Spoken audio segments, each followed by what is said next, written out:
Votre Majesté, l'inauguration de cette première pierre de maison commune et cette foule enthousiaste qui vous acclame symbolise, je suppose, toute une politique qui est la vôtre de progrès social, économique, de démocratisation dans l'attachement à la monarchie. Est-ce bien exact? Il est exact que le combat de libération d'un pays doit passer par plusieurs phases. D'abord une phase de libération politique. Et c'est celle-là même que, durant 30 années, mon regretté père a entreprise et a réalisé grâce à Dieu, grâce à l'attachement de son peuple, et grâce aussi à la prise de conscience de l'élite marocaine.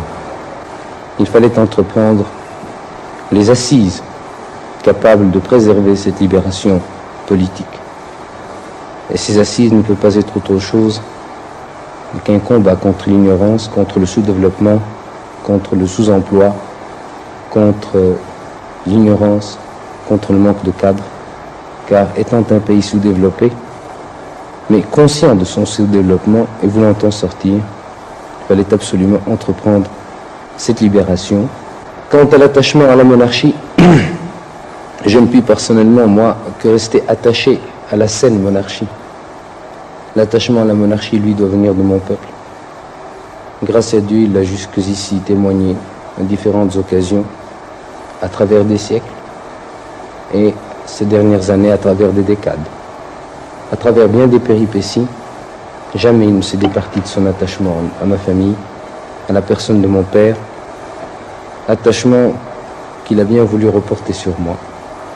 Je souhaite tout simplement que ce courant de pensée et de sentiments soit appuyé dans l'avenir par des réalisations concrètes qui montreront que la monarchie et le peuple ne sont pas faits seulement pour se saluer, mais aussi pour se servir.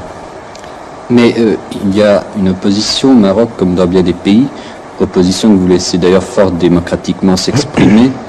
En quoi ces buts seraient-ils différents des vôtres? Je ne saurais vous le dire parce que jusqu'à présent, ou elle les a mal exprimés ou elle ne les a pas exprimés du tout.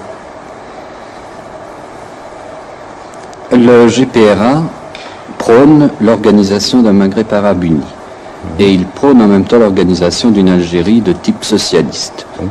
Comment pourrait-on concilier au sein d'un Maghreb uni une Algérie de type socialiste et le régime marocain qui a des structures, disons, ancestrales quand même? Non, je pense que c'est là un distinguo qui ne s'oppose qu'à l'égard de la culture européenne, pour ne pas dire occidentale.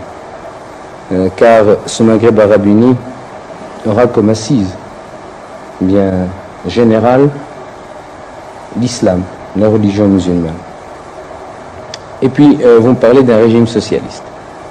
Actuellement, je pense qu'il ne faut plus parler de régime socialiste sur le plan politique si on ne parle pas de régime socialiste sur le plan économique. Or, à ce sujet, je ne pense pas qu'il y ait en Afrique plus socialiste que le Maroc, car au XXe siècle, un régime politique ne se distingue pas par son étiquette parlementaire, bourgeois, de type traditionnel ou présidentiel. Il se caractérise surtout par ses assises, c'est-à-dire ses œuvres sociales et ses œuvres économiques.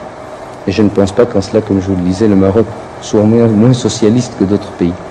Cette semaine, c'est seulement 2 gouvernements qui ont décidé la création du Maghreb uni. On peut se demander quel rôle serait appelé à jouer un jour la Tunisie. Ce Maghreb arabe uni est formé de plusieurs tranches. Et la place de la Tunisie non seulement reste grande ouverte, mais encore est souhaitable. Et je ne vois pas du tout un Maghreb arabe uni sans la Tunisie. C'est pour cela que sa place à la table est non seulement réservée, mais elle est encore souhaitée.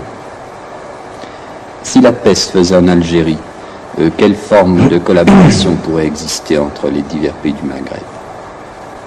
Alors là, très franchement, c'est une question qui, même si elle avait eu sa solution, ferait que je ne pourrais pas vous y répondre d'une façon précise, car je ne saurais préjuger de ce qui sera décidé par les 3 pays ou ensemble, ou par les pays du Maghreb arabe uni. Toujours est-il qu'il y a beaucoup de formes d'associations dans le monde. Nous prendrons celle qui répond le plus au courant de l'histoire, c'est-à-dire une sorte de fraternité, de consanguinité. Nous sommes des coreligionnaires, consanguins, même langue, même race, même problème. Nous prendrons aussi l'association qui répondra à nos objectifs économiques, car nous sommes tous des pays à climat méditerranéen. Nous avons donc à peu près sur le plan agricole les mêmes productions. Nous avons les mêmes marchés, les mêmes clients, donc les mêmes concurrences. Sur le plan du sous-sol, je pense qu'il y a une certaine complémentarité.